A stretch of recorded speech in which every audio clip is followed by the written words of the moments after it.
In this video, I'm going to go over the derivative of some other transcendental functions.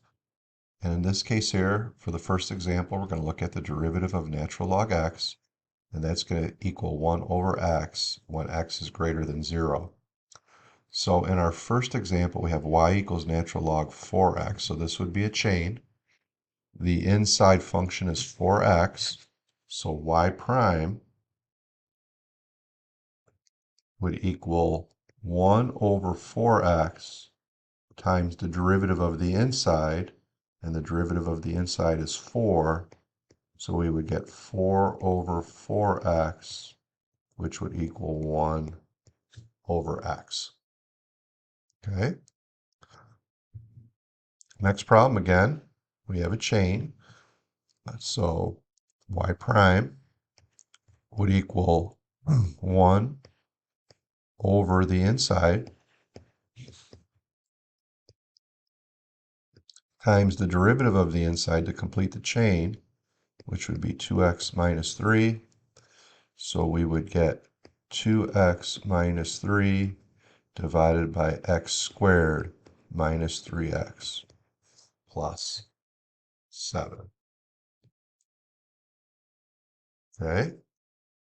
All right, in the next problem we have a chain and we have root x on the inside. Now I'm going to show you, we're going to do it the way we did the last two problems, but then I'll show you how using the properties of logarithms are going to be the way you want to simplify this and then take the derivative.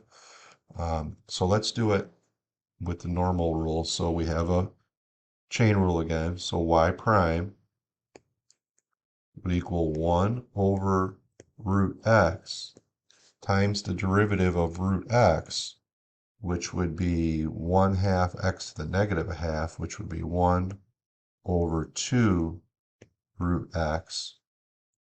So this would come out to be 1 over 2x. All right. Now this one we put now the natural log x as the inner function. So the outer function is the inner raised to the 5th. So y prime would be 5 natural log x to the 4th times the derivative of the inside, which would be 1 over x.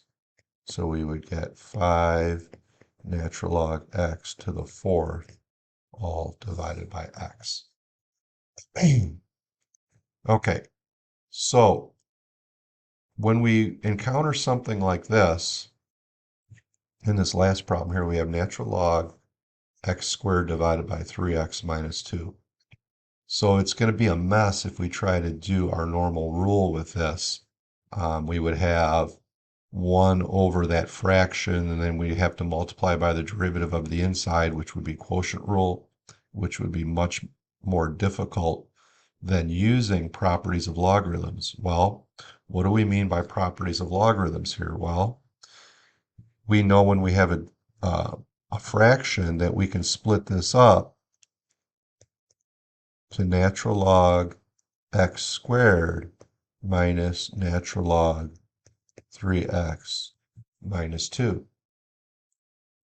We also can see that we have an exponent. So with an exponent, properties of logarithms, we can bring that exponent out front. So now we have a much easier derivative working left to right. Y prime would be 2 times 1 over x minus, and then we have a chain here, the derivative of the inside is 3. So this would be 3 over 3x minus 2, and we could simplify that to 2 over x minus 3 over 3x minus 2.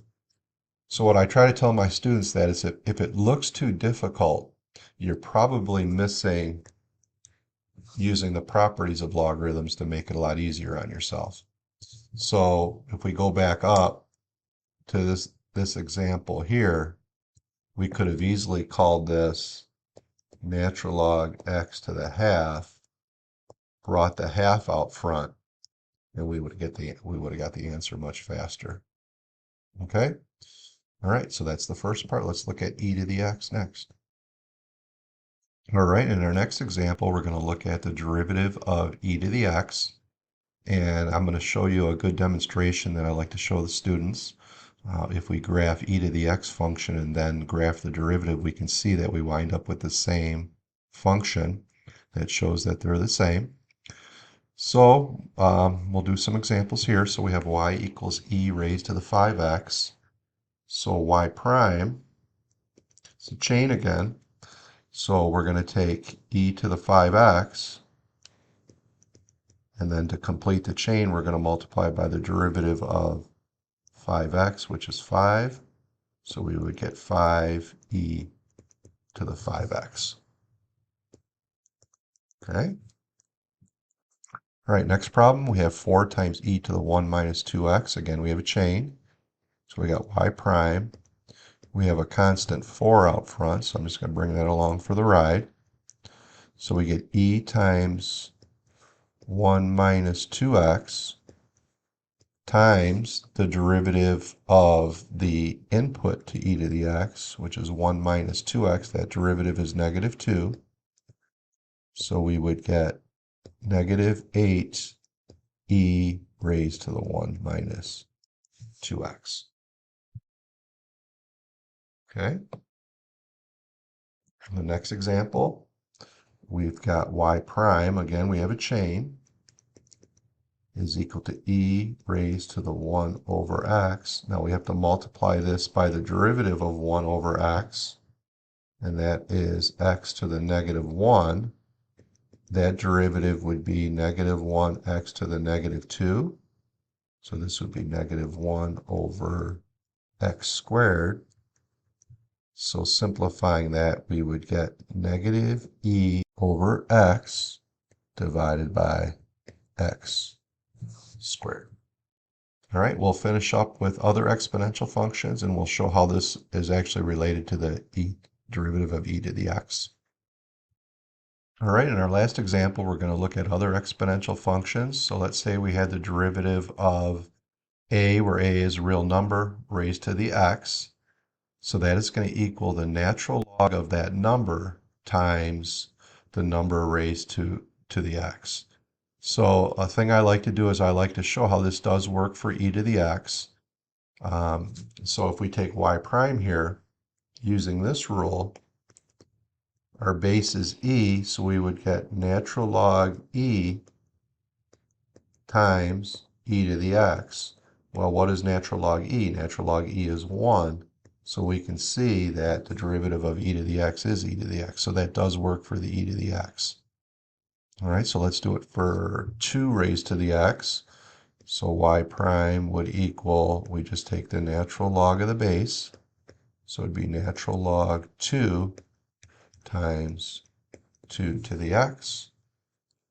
And then we can get some chain rules just like we did in the other examples. So in this case here, y prime would be natural log of the base, natural log 5, times 5 raised to the 3x minus 1. But now we have to complete the chain. And we need the derivative of 3x minus 1, which is 3. So the answer here would be 3 natural log 5 times 5 raised to the 3x minus 1 would be our y prime. All right, last one. Our base is 1/4. So y prime would be the natural log of 1/4 times 1/4 raised to the x. All right, so tried to give you some practice problems with transcendental function derivatives. I hope that was helpful. Please like and subscribe. Thanks for watching.